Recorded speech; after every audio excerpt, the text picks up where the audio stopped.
Auzubillahiminash-shaytanir-rajim, Bismillahir-Rahmanir-Rahim, Assalamualaikum, Jiayanu, Pakhair Agale, Ni Hao, Chulushumme, Washmale.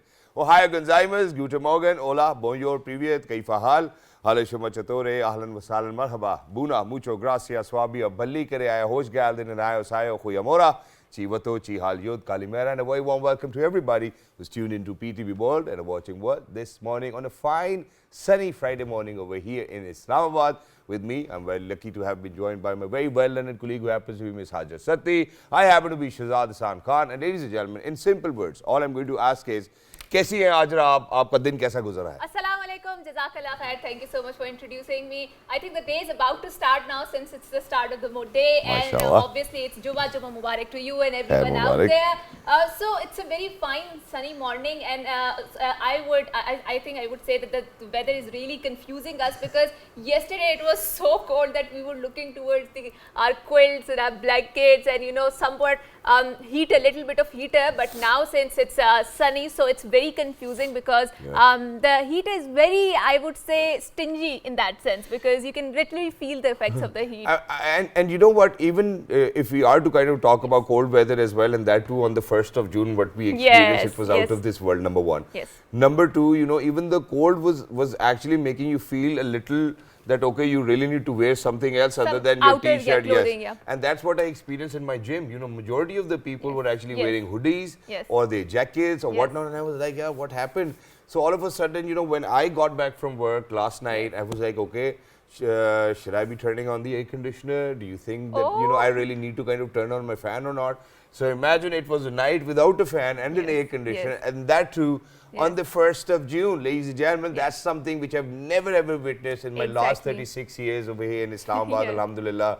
And that's what I kind of prayed for as well. I was like, Allah Mia, if heat is important for us, give us heat. If it's cold, which can do better for us, give us cold. Yes, that's very true, and thank you so much for saying it out brilliantly. But I was watching the news, and I think it was my Instagram, and some post. I really don't know. I have to authenticate or not. But it was the coldest June recorded in the history of Islamabad, and I do remember that last year it was the hottest April. I guess So we see this climate anomaly a lot of times, but so we were talking about, the scams that are happening on the internet and on the social media. I have an example to share over here. Yes, a very personal example to share over here, and I think these scams are becoming very frightening considering the fact that artificial intelligence is progressing, and a lot of people, especially the godfather of the artificial intelligence in the Google, he said that we need to stop here and we need to build a framework, rules of regulations that should dictate the development of the artificial intelligence, because it's really scary. Because if a human does a bad thing, or if he does a thing that does not form inside the legalities, human can be punished, right? Exactly. But when it comes to artificial intelligence, who do we blame that for in the first place? And the matter of the fact is that the artificial intelligence is so real, the deep fakes are so real that it's very difficult to identify that too from the naked eye, right? Exactly. And I have a very different understanding of artificial intelligence, because of the fact that I've just recently started using it, so I'll come back to that. So imagine where we spoke about how there are fraudulent practices on social media. So imagine just the other day, a friend of mine actually texted me with my profile picture with the same name, and the message which was sent to my friend was asking $1 million rupees in loan. And I was like, no, that's not me, and I was all shocked and surprised. So what I did was that I took a screenshot, I put it on my social media pages that, hey, you know what, it's a fake profile alert. And it was only till that time that I didn't know that how many people he has or she has texted to get money. So please make sure that that whoever's asking you for such help, if he or she happens to be a friend, at least give them a call, whether it's you or not, and beware that there are so many other people out there trying to scam you every single day.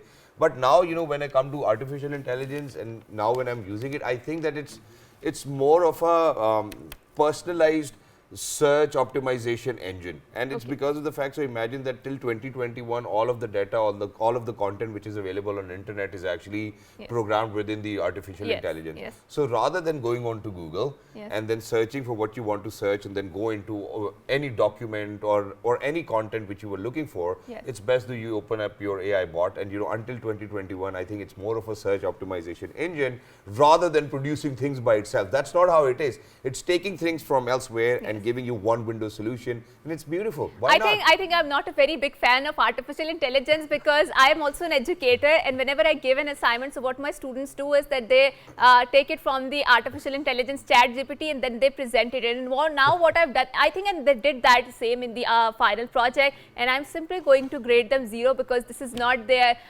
what do you call hard work at all, right? But don't do that, yeah. You know, why not? They've spent 10,000 rupees to buy the surveys, and now they're coming up with it. ChatGPT is free. There's no. No, but the one I'm using, I have paid for it as well, and that's exactly what I was thinking. I don't think so that they would put so much money into it because their work was very average, and I could very clearly identify that they have not written it because in the quiz they are struggling to even form the basic sentences, and when the assignments come in front of me, there's such a floral verbosity, there's such a high sentences that I can easily identify without even turning into what you call that plagiarism websites or softwares, right? So teachers have this innate ability to identify whether it's your own hard work or you have copied it. And they should always have it, because just yesterday, because the guest we will be in conversation with, I thought to myself, okay, since I'm so late already, so I think I should actually take help from my AI chatbot. And then I was like, as a host, you should never be doing it. But it's not always right. Yeah, okay? no, it's not always correct. But that's something which actually came to my mind that, if you want to progress as an anchor person or as a host, so what you really need to do is that you really need to make sure that you do your own critical thinking so you have a better understanding of it.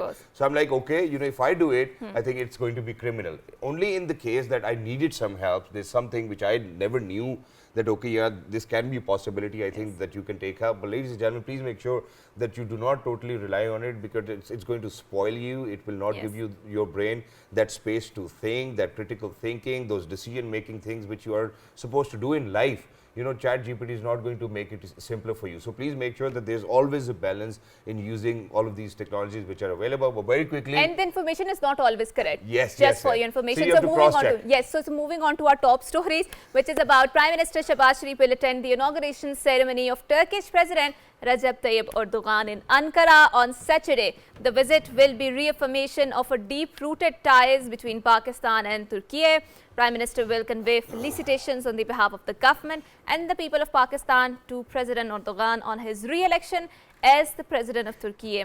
Shehbaz Sharif will also extend an invitation to President Erdogan to attend the 7th meeting of the High-Level Strategic Cooperation Council in Islamabad. And we are really glad and happy that President Erdogan has been re-elected. That too, he's going to reign for 25 years. And this is the testament of the people's love towards him, because when I went to Istanbul and I saw that how many people loved him, for the matter of the fact, and I was listening to his opening speech, and it was so full of the Islamic messages, and he presented a very united and a very what do you call it, because his opponent was campaigning on a very polarizing front, but President Erdogan's campaign was very inclusive, because he said, I'm not going to turn back the Syrian refugees, I'm going to keep them here because they are our Muslim brethren, and this is what Ottomans have done in the past. Exactly, and not just that, so wherever, all over the globe, if you are to talk about Muslims and tyranny against them, I think Recep Tayyip Erdogan sahab has been that gentleman who's been at the forefront of fighting it off as well. So kudos, and we love you, President Erdogan, not just because of the fact that you're a president, but for the fact that you're a great human being as well, and a great leader who's actually developed a nation right under his regime as well. So I think that's wonderful. But moving on, ladies and gentlemen, the president of Toyota Asia, Yoshiki Konishi, and CEO of Indus Motors, Ali Asghar Jamali, met with Prime Minister Shehbaz Sharif. The Prime Minister was told that Toyota Indus Motors has established the first hybrid vehicle unit in Pakistan with an investment of $100 million, which will start production soon. It was further informed in the meeting that Toyota Indus Motors is starting export of auto spare parts, and from July, with this initiative, Pakistan will be able to make its place in the global supply chain of vehicle spare parts. Prime Minister said that steps should be taken to export more auto spare parts by taking full advantage of the potential of the engineering sector in Pakistan. And while, obviously it's a good news, but I think that Toyota, when companies like Toyota and Honda have really not been thinking where they should be as of now. And it's because of the fact that if you have invested $100 million on hybrid cars now, when do you think you'll be investing another $100 million for electric vehicles, where the world is moving to?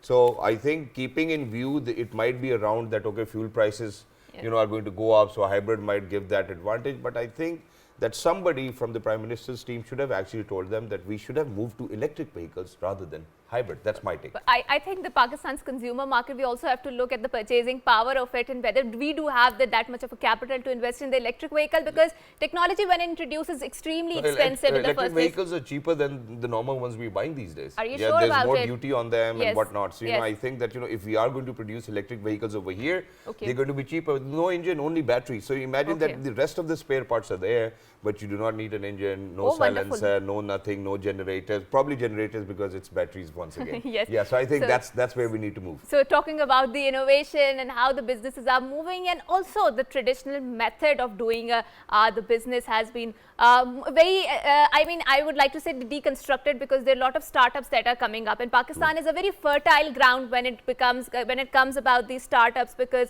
obviously people are young here and they are more prone to investing in the technology, and the technology reaps a lot of benefits if you invest in that, right? But not every startup is successful, because I was reading a report because 90% of the startups fail. So why does this happen? What sort of a relation do startups have when it comes to the feminist backgrounds? Because a lot of women are also jumping on of these startups, and it provides a safe space for the women where they can do their businesses, that too in the security of their homes. And Haja, not just that, I think startups are not gender biased anyways, so for anybody who actually has that capacity or ability of taking an initiative can actually have a startup. But today, that's not what the concept is.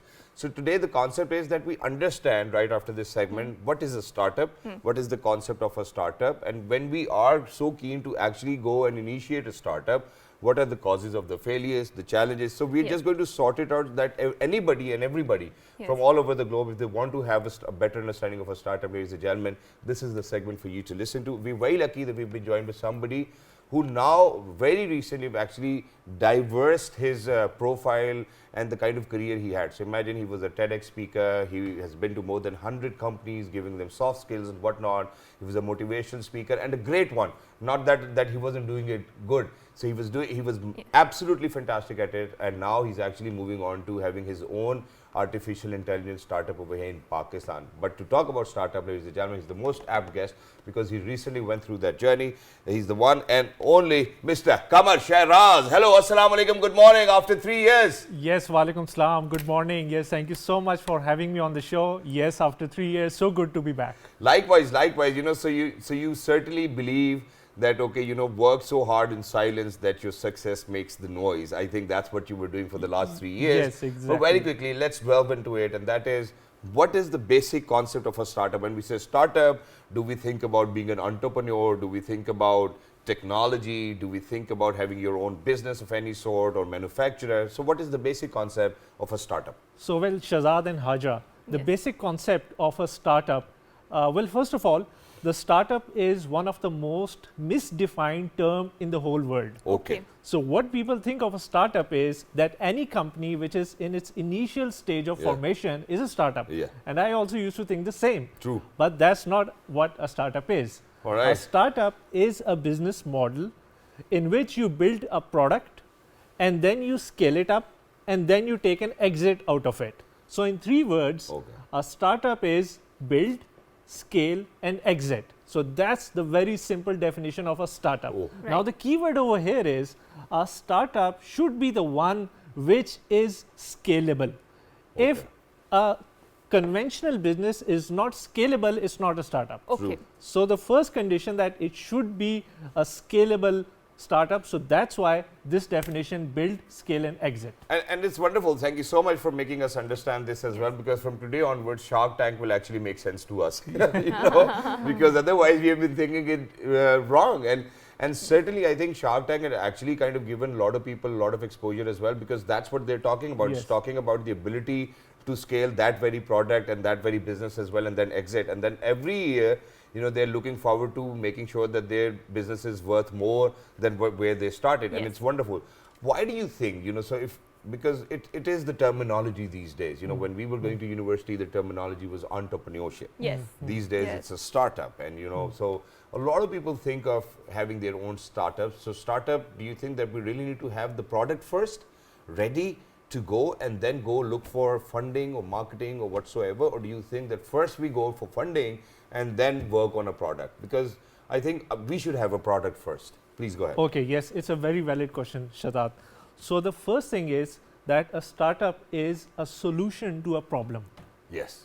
A problem that is prevailing in a society or around you. True. So first of all, you have to be very mindful of your surroundings. What is happening around you? Yeah. What is a problem people are facing in their everyday life? First, you identify a problem, and then you think of a solution which can solve that problem. True. So that is the first step of building a startup, right? So you take this step of identifying a problem, you think of a solution, and then what you do is you make a MVP, minimum viable product. So that's a very basic level of a product.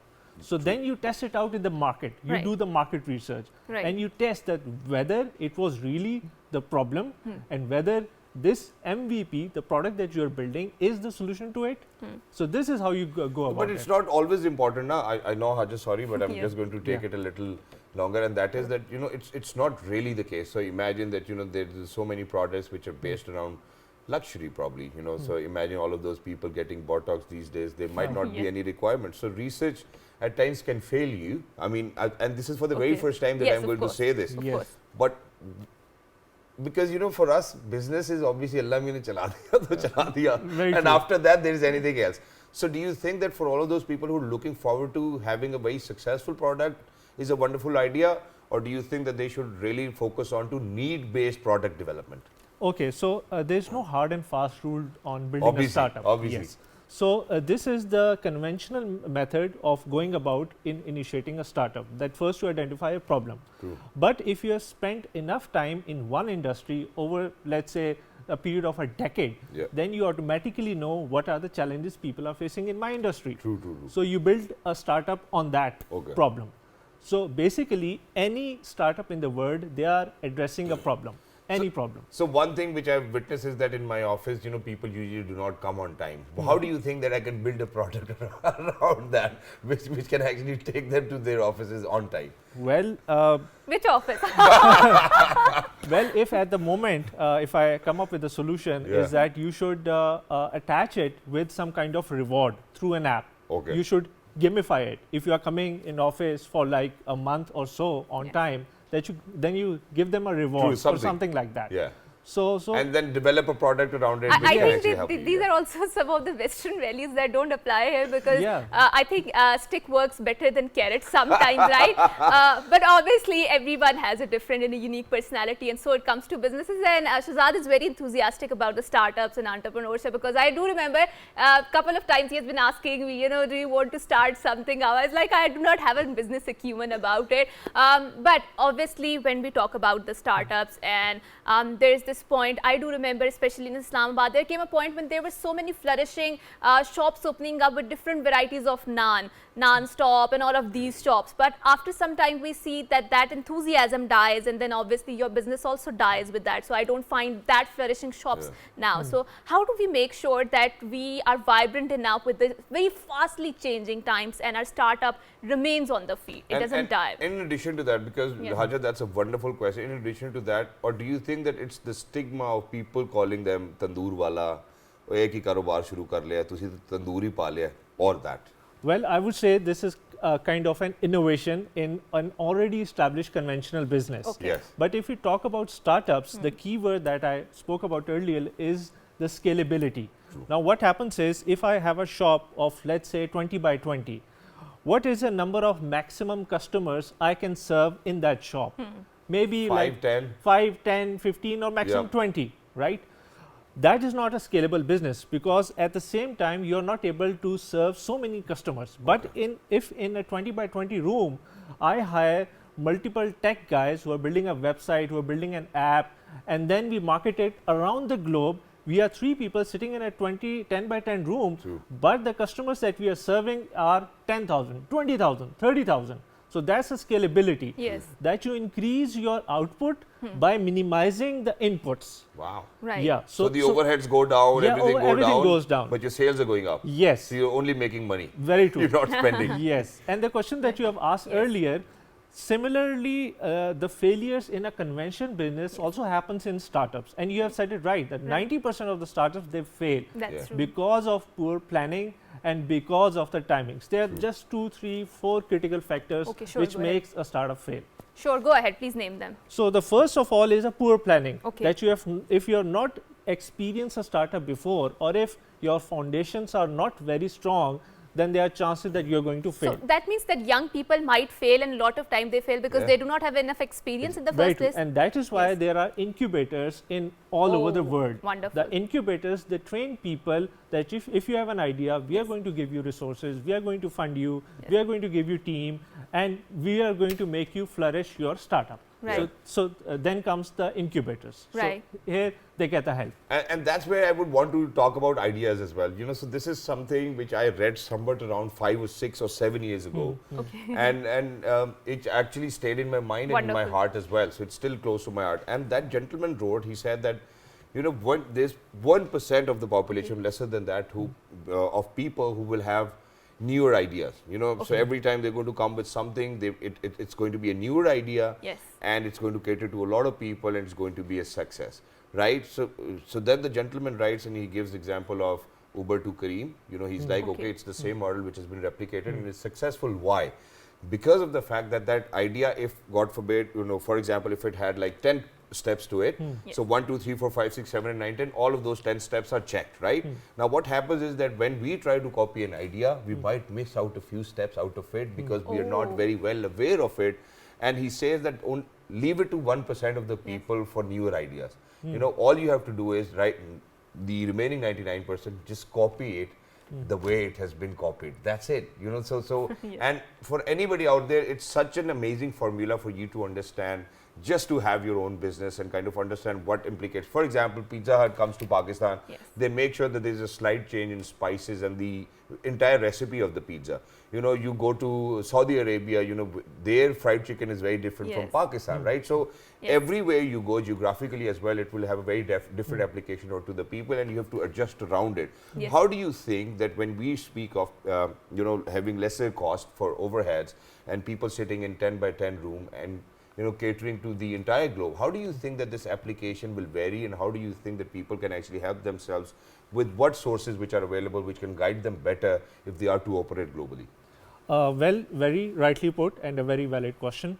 First of all, I would like to say that even if you are copying an idea which is already in existence, what matters is the execution. It's also an old myth that the idea really matters. No, idea does not matter. It's in the circles of startup experts. What truly matters is the execution, how you execute that idea, how you build up the team, how you do the marketing, how you allocate the resources, and a lot of other factors, like you mentioned, barakat also as well. True. Like I think that's the first step, obviously. Yes. But very quickly towards the end, because now you've ventured into startups yourself, and you're working on an artificial intelligence based startup. Can you tell us a little bit about it? If your company allows you to do so. Yes, the startup that we are launching very soon, and we are working on it, is tutorlab.ai. In which another tool to help students. Oh my God, I'm really offended as a teacher. So I think it's a bigger market, that's why. Yeah, of course it is. So what we are doing in that product is basically we are helping the parents to help their child to connect with the relevant tutor through AI, and also assist them during their tutoring session and also after the tutoring session, all assisted by the AI. And it's a great idea, because imagine just the other day my daughter came up to me, and so we had questions with 36 square and whatnot, and I was like, yeah, I've forgotten the process. So I know how to deduce a figure, but I do not know what the process is. And she's like, Daddy, can you help me? And I'm like, yeah, I can give you the answer, but I do not certainly know what the process needs to be. She's like, okay, I need to do the working, the teacher needs to check it. LCM and HCF, something like that. And I wasn't able to understand it. So, if there's such an application out there which is going to aid parents as well, I think it's going to be wonderful, because it feels like as if you're going to school again when you're educating or teaching your children. Yes. Thank you so much for coming here. Welcome. Thank you for having such a wonderful, vibrant cross-pollination of ideas about the startups, about the technology-based startups. And I think Pakistan is a very vibrant and fertile ground for the technology-based startups, because there's so many coming up. But obviously, when we talk about the technology-based startups, it needs a lot of guidance, and like Shahzad mentioned, it needs a lot of mentoring. And without that, a lot of the artificial-based intelligence, the technology-based fails, right? And that is why we need to do that. And so we will go on a short break, and after that, we have a very fine conversation to you. So don't go anywhere. Which has to do quite a lot with technology. Good morning.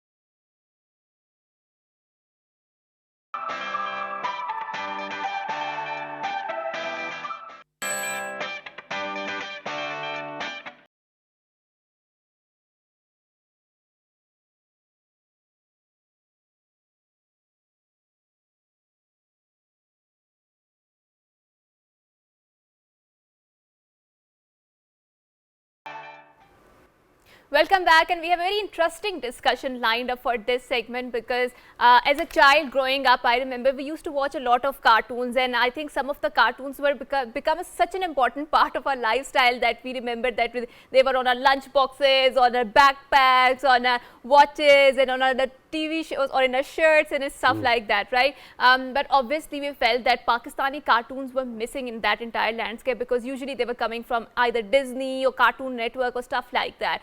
But we are really glad that in the recent years there is a perpetual drive from the industry to make sure that there are enough cartoon characters for our Pakistani children that they can inspiration for them. And there's a lot of animation work coming up.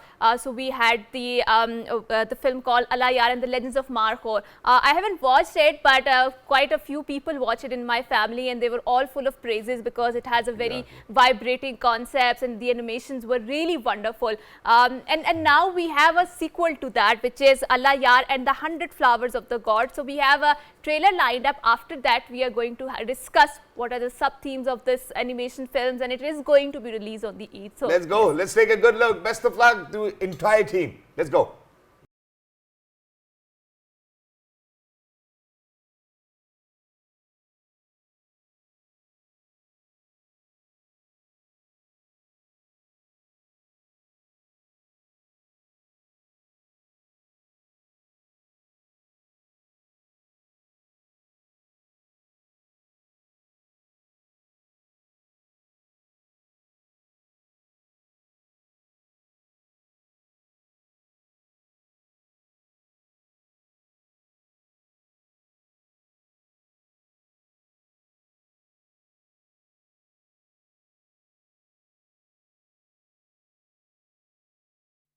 Ladies and gentlemen, so I'm certainly looking forward to it as well, and that too alongside my three beautiful daughters. You know, that's what we're doing on Bakr Eid, and I was already thinking, Bakr Eid, you know, what are we going to do? Because Bakr Eid is going to be this month as well. Yes, in the last But very quickly, you know, where Hajra actually spoke about how we had all of those figures and cartoon characters on our shirts and whatnot. So I actually had a sweater. Okay.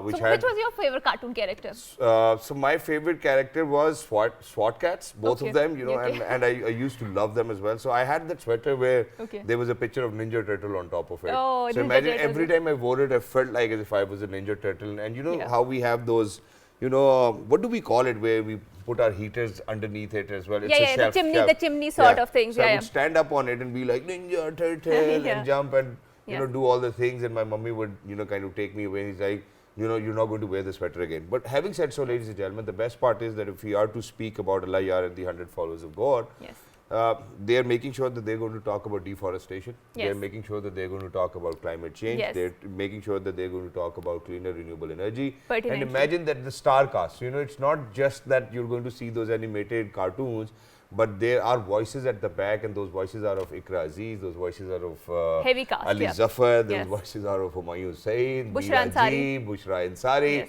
So ladies and gentlemen, we're very lucky that we've actually been joined by, and I think it's very rare to see that, you know, that the person who happens to be the producer is a director as well. Ladies and gentlemen, he is Mr. Uzair Zahir Khan. Hello sir, Assalamu alaikum, good morning. Assalamu alaikum. Wa alaikum assalam sir, and thank you so much for joining us. Wonderful to have you. It's an honor to have you over here.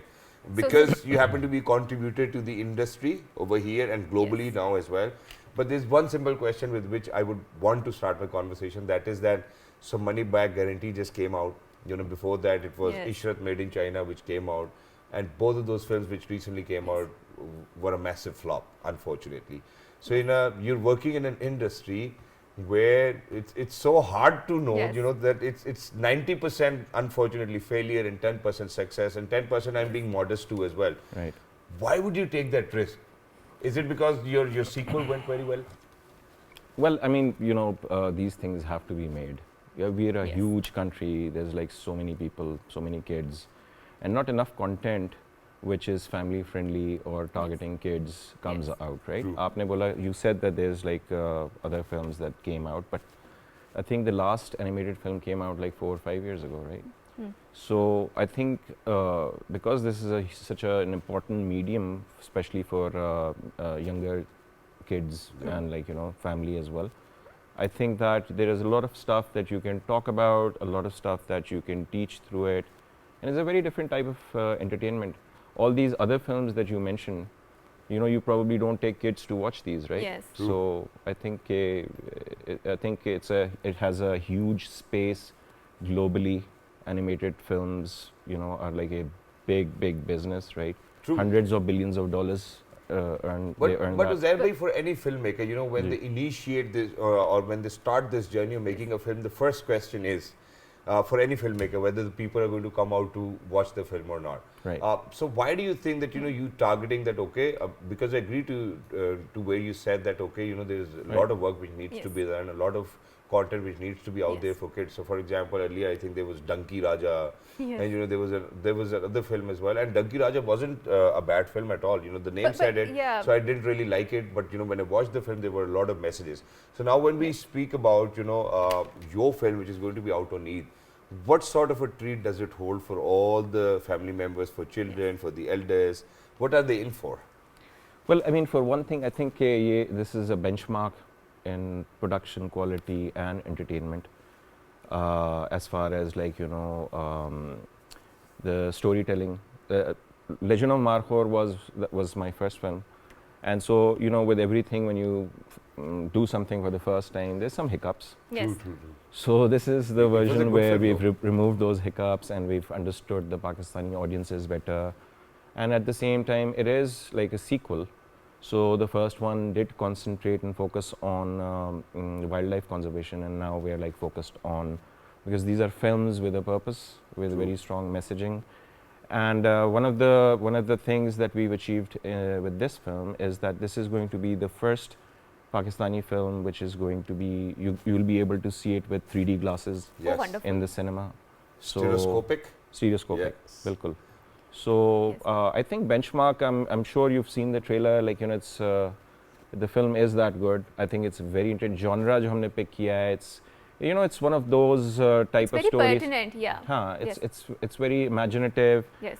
It's something that kids would dream about, going to another world, through a portal, and coming across robots, and And while we're at it, Yes, so while we are at it, thank you so much for saying that. So we have a trailer here, so we would really want to watch it because we are very excited, and Shahzad certainly I'm excited, obviously. Yes, especially the people who have kids, they really want to go. And I always look forward to an activity which I can do with my daughters, Of right? course, So when you look forward to an activity which you want to do with your kids, I think such an activity where, number one, you're going to get the message of religion. Number two, you're going to learn about climate change. Number two, you're going to learn about deforestation. Right? Yes. So imagine in 3 hours' time, I think that the film will do at least 5 days of a father's job, to make them understand what climate change is and whatnot. And that too in a very interactive manner, because obviously cartoon characters. And then you're wearing glasses and then popcorn and everybody's excited. I think I'm looking forward to it. So let's take a good look at the trailer, because trailer, ladies and gentlemen, speaks quite a lot about the film.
And then that's a very wonderful, I mean, animations, because there are a lot of robots, and robots have been there in the science fiction, especially in the Hollywood production. But I think in the Pakistani Lollywood production, we were missing that point. I'm really glad that someone thought about it and came about it. But Sir Shahzad was alluding to a very important point, which was about how the medium of cinema is usually dying because there's so many OTT platforms coming up. There's Netflix, there is Hulu. So people prefer watching it on the Netflix instead of going out to the cinema. And it's not just trending in Pakistan, it's all over the globe, right? So do you eye on such sort of OTT platform, because obviously they have a broader outreach in terms of the market, and do you want your film to be included in the Netflix in the first place? Bilkul, you know, our last film went on to Netflix as well. Wonderful. And it was the first Pakistani film to, animated film to end up on Netflix.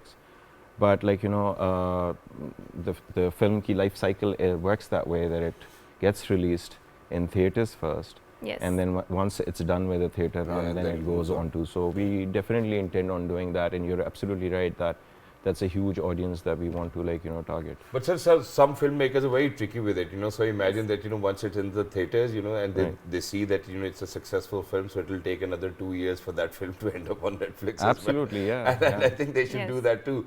But now what I want to kind of move on to is that, you know, so I've seen, for example, I love that comedian, you know, every time I forget his name, you know, he's a short guy, you know, what's his name? Okay. Okay, it's Kevin Hart, yeah. So Kevin Hart, Dwayne Rock Johnson, and, you know, all of these amazing people, and, you know, Sandra Bullock, you know, they've been in films, you know, in animated films, their voices have been used amazingly.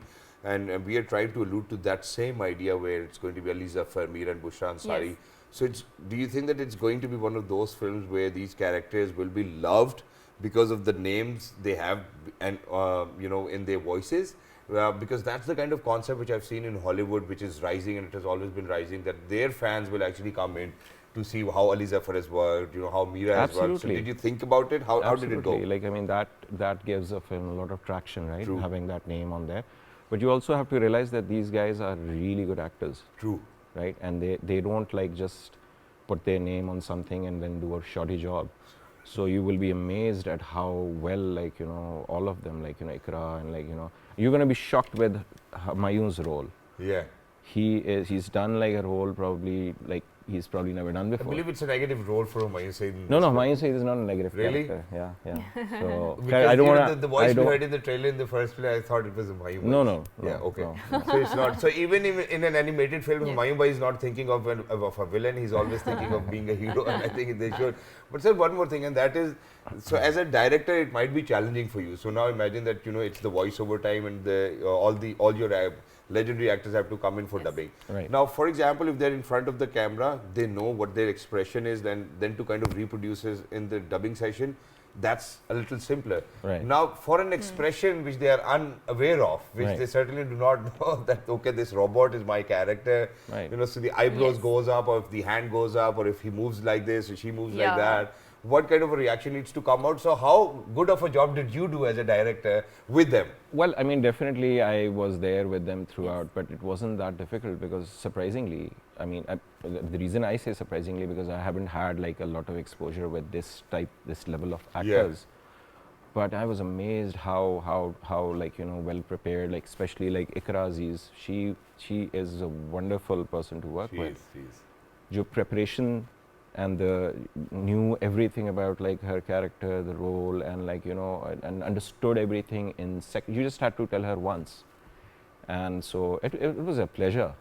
Ali Zafar, you know, was amazing in the sense that, you know, what you'll see his character do, a lot of it is himself. He did a lot of improv in developing that character, and like, of course, you have to give him that leeway because he's Ali Zafar, right? And met him so many times, and he always kind of overthinks about his characters in the first place, and then he kind of jots it down that okay, yaar, ye is tarah hona chahiye. He's very philosophical with his thought process. And he's really funny as well. So he's going to sit back, think of it, and then come to you and be like, yaar, I think yaar ye na is tarah se hona chahiye. And then the gentleman's like, okay, you know, if Ali Zafar is saying it, okay, let's do it that way. Obviously, and that's where you need to give them respect. But sir, do you think that all of these actors, if they were acting in real life rather than in an animated film or they were dubbing, would have been paid more, or do you think that this job pays them more? Very sorry that I'm asking you this No, question. I mean, I think that, I mean, I don't want to take names, but like, you will be surprised how many of them were kind of like, no. What you are doing is what we believe in. What we see is wonderful. We love it. We're not going to like, charge. That's beautiful. And so you have this, I have this amazing respect for some of these people because being such huge stars, not only did they agree to like, act in like a kids animated film, but they were like so generous with their time and with the, Ali Zafar's also done a song for the film. Wow. So he's like, us tarah se I feel that like, an awesome guy. Right. So Ali bhai, अगर आप देखें तो आपको पता ही है मोहब्बत का ये सिलसिला तो चलता ही रहेगा. मोहब्बत करने वाले इंसान हैं. Yes, that's very true. But Shehzad, so since you've been also in the field of the entertainment and you have been acting, mashallah. But sir, do you feel that Pakistan has developed that supporting infrastructure for such super animated films like these? Because the last I heard was that the editing, you need some help in the editing, and that's not available in Pakistan, so you have to go to Malaysia or some other third countries to get a more upgraded artificial intelligence based editing that there. So what sort of a structure do you see, infrastructure in Pakistan? So we are like operating on Pakistani pride. So all of this what we've achieved, alhamdulillah, is Pakistani, done in-house. Yeah. And we do believe that Pakistanis are quite capable when they want to do something. Yes, that's true. They end up doing it. I think that that's not a problem for the industry anymore, right? Okay, wonderful. The problem is, however, I'll tell you about my problem. Sure. Problem is that the fact that you said that you did not go watch Allahyar and the Legend of Markhor, right? See, that's the problem. That's the problem. Because I mean, it takes a lot. You have no idea how much effort goes into these films, right? Yes. And you have no idea how much they cost. Yeah. Right. And they have no idea that. And if you don't go and watch them in the theater, basically you're bankrupting us. And there's not going to be any more new movies coming out. But matter of the fact is that there are not that much cinema screens in Pakistan. So cinema houses are not there. And if they are there, they are turning it into something else, right? And that is a huge problem for the, directors and the producers, because obviously people are not turning into cinemas. And that is why I'm saying that the cinema is dying and we need to turn towards the OTT platforms, right? No, I mean, I don't think there's certain films that look, there's certain films that look amazing on big screens. And there are certain films that are okay on the smaller screen, right? True. If you've watched a film that you've really liked on the big screen, when you go home and you want to watch it again, it's not the same thing. True. It's not the same those experience. films are made for the big screen. And I think that Molajat has broken this excuse that people had, that, oh, cinema's dying and people don't go to the cinema, whatever. Look what it did. Yeah. So, okay, I understand that the film has to be good enough to pull them, and it was a good film, so it pulled the people. Yeah. And, of course, I think making a good film and then the next part is marketing it, which is a huge challenge again, like targeting the people who would want to go. See, our film, caters to a niche market, right? Not everybody is like, like you guys were calling it cartoon. And we know whether you're like an animation watcher or not when you call it cartoon. Because that's like a derogatory term, right? Exactly. You're supposed to say animation, somebody right? who's actually worked so hard on animation and somebody labels it cartoon film. But how do you think we'll make it understand to our kids? We'll have to say, baby. Of course, you can call it cartoon to your kids, right? But sir, it's wonderful to have you over here, Thank you so much. Listen to you. And thank you so much to contributing for a cause too as well, because you're talking about climate change, deforestation, there's so many things as well. And then it's on a religious perspective, because the name says it all, Allahyar and the 100 flowers of God. So for every parent who's out there, ladies and gentlemen, if you've been thinking about taking your children somewhere this Eid, on Bakra Eid, please make sure first day, make sure that you take your kids, go ahead, watch the film. So thank you so much, sir, thank you so much for being with us. Lovely to be in conversation with you, and it was wonderful to know the entire story. And inshallah, we're looking forward. I'm excited. I hope you go watch it with your kids. I will, inshallah. And you have to go watch it. And I'll give you the feedback too as well. And for everybody who's out there, ladies and gentlemen, you've heard it. For the producer and director, it's coming out on Eid. Mouth himself, yes, that's what I said, that it's coming out on Eid as well. So please make sure that other than Bakras, you watch some good films too as well. Until next time, ladies and gentlemen, since it's Friday, make sure that you remember us all in your prayers. Until next time, we'll see you on Monday, inshallah. 1, 2, 3. Good morning.